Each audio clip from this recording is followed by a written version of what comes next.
Examine its structure.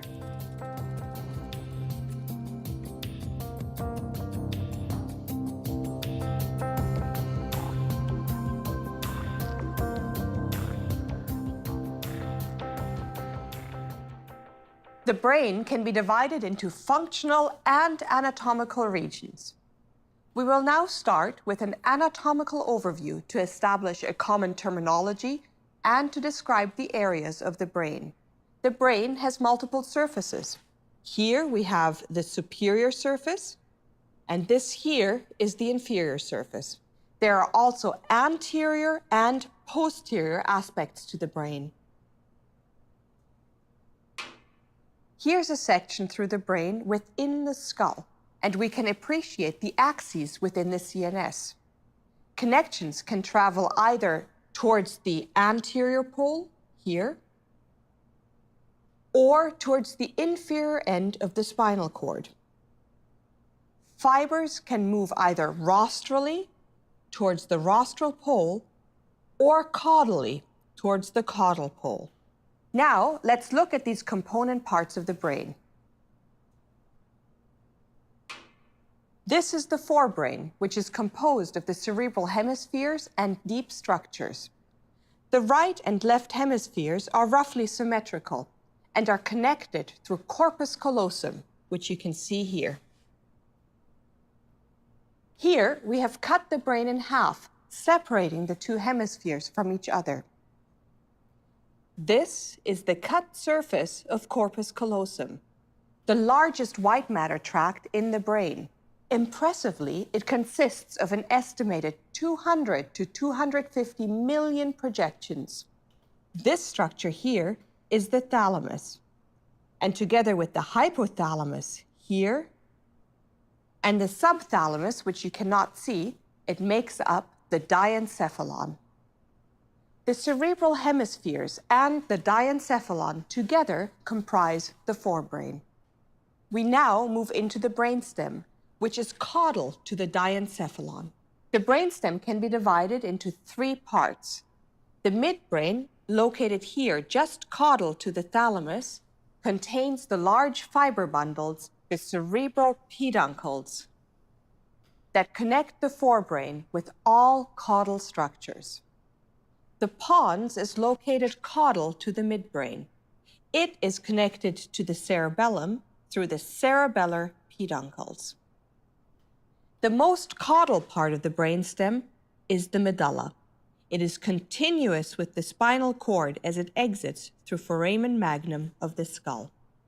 The cerebellum is embryologically part of the pons, but its functions are so distinct that it is now considered its own entity, separate from the brainstem. The cerebral hemispheres can be divided into lobes along some key surface landmarks. The central sulcus separates the frontal lobe from the parietal lobe. The lateral fissure separates the temporal lobe from both the frontal and parietal lobes. The occipital lobe is separated from the parietal lobe via the parieto-occipital sulcus, which you can see on this medial aspect of the brain. You can draw a line onto the lateral surface, right here, to differentiate between the occipital lobe and the parietal and temporal lobes. In this medial view of the brain, you can identify a continuous strip of cortex which swings around the surface of the brain. This lobe has been dubbed the limbic lobe due to its intimate relationship with the limbic system. It spans the frontal, parietal, and temporal lobes. Deep within the brain are spaces filled with cerebrospinal fluid, or CSF. This is a 3D reconstruction of the ventricular system. You can see the two C-shaped lateral ventricles in the cerebral hemispheres. They have an anterior horn, deep within the frontal and parietal lobes of the forebrain, a posterior horn which extends into the occipital lobe, and an inferior horn which extends into the temporal lobe. These lateral ventricles are connected to the third ventricle in the midline. The third ventricle is connected to the fourth ventricle through the cerebral aqueduct. On this mid-sagittal section of the brain, we can identify different components of the ventricular system. This here is the lateral ventricle. The anterior horn will extend anteriorly here into the frontal lobe, and the posterior horn will extend into the occipital lobe. This here is the third ventricle. The thalamus is on either side of the third ventricle. The third ventricle connects to the fourth ventricle via the cerebral aqueduct, right here. This here is the fourth ventricle at the level of the pons and medulla.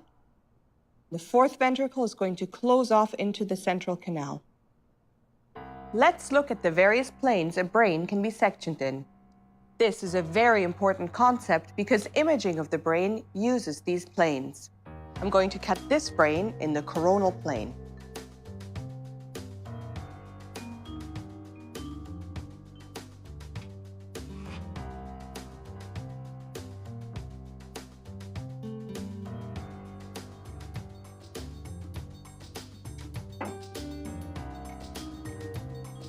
So you can now see corpus callosum here, and we've started to look into the ventricular system. So this is the anterior tip of the anterior horn here. So this next slice will take us into the anterior pole of the temporal lobe right here. And those pieces might fall off because they're not connected to the plane that I'm cutting in. There we go, so let's have a look at that. All right, so what you can see on this slide is really the lateral ventricle again. We've got the head of the caudate nucleus right there, and the putamen. And here, this is the anterior limb of the internal capsule.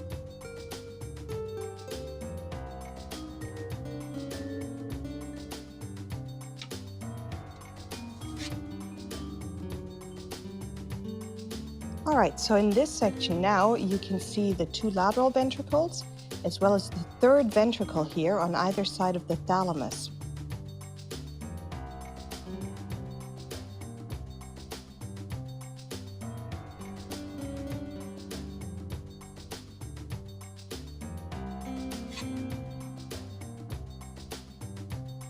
All right, so here in this section now, you can again see the two lateral ventricles. Here we're going into the cerebral aqueduct on our way to the fourth ventricle.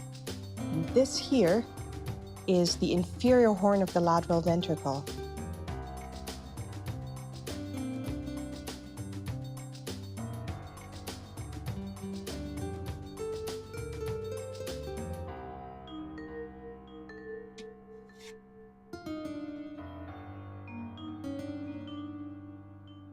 Okay.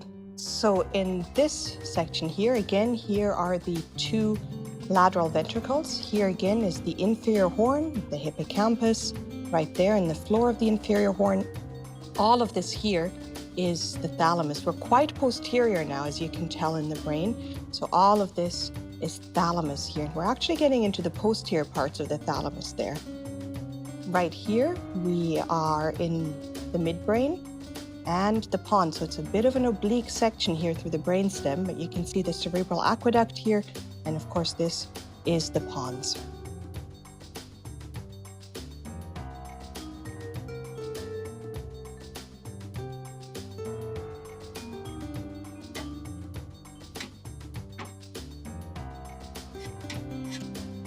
All right, so in this section here, you can see that we're now getting into the posterior horn of the lateral ventricle. This is the very, very tail end of corpus callosum there. You can see the cut surface here of the cerebellum. It's the middle cerebellar peduncle moving in there. And here you can see the central canal. It's going to open up into the fourth ventricle, which will lie just on the other side of that opening there.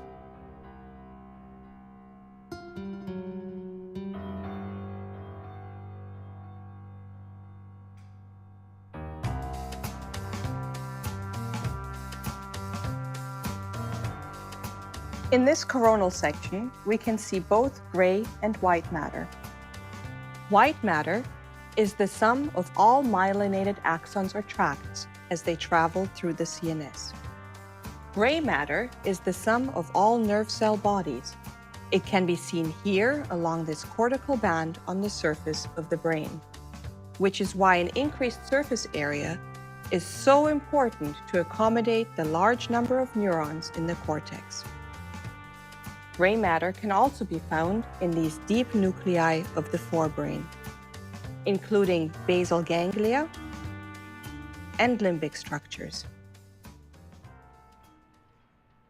We're going to cut this brain in a horizontal orientation.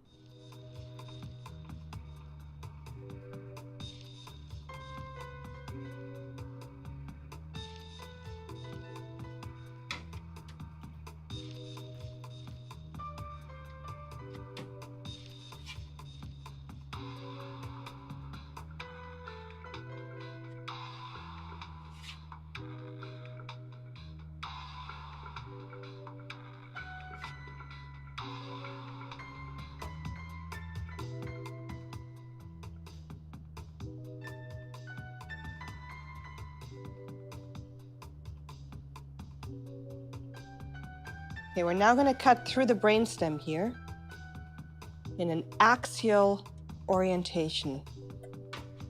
So here's the midbrain.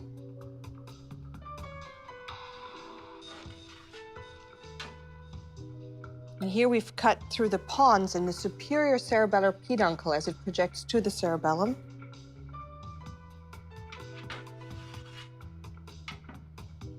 So this is the last section here through the pons, and you can see some of the deep cerebellar nuclei here. In this cut here, you can see the inferior part of the cerebellum and then part of the open medulla. And here you can see the closed medulla as the ventricle has closed over the central canal here. Finally, the brain can be cut along the sagittal plane. Here we have cut the brain along the mid-sagittal plane to separate the two hemispheres.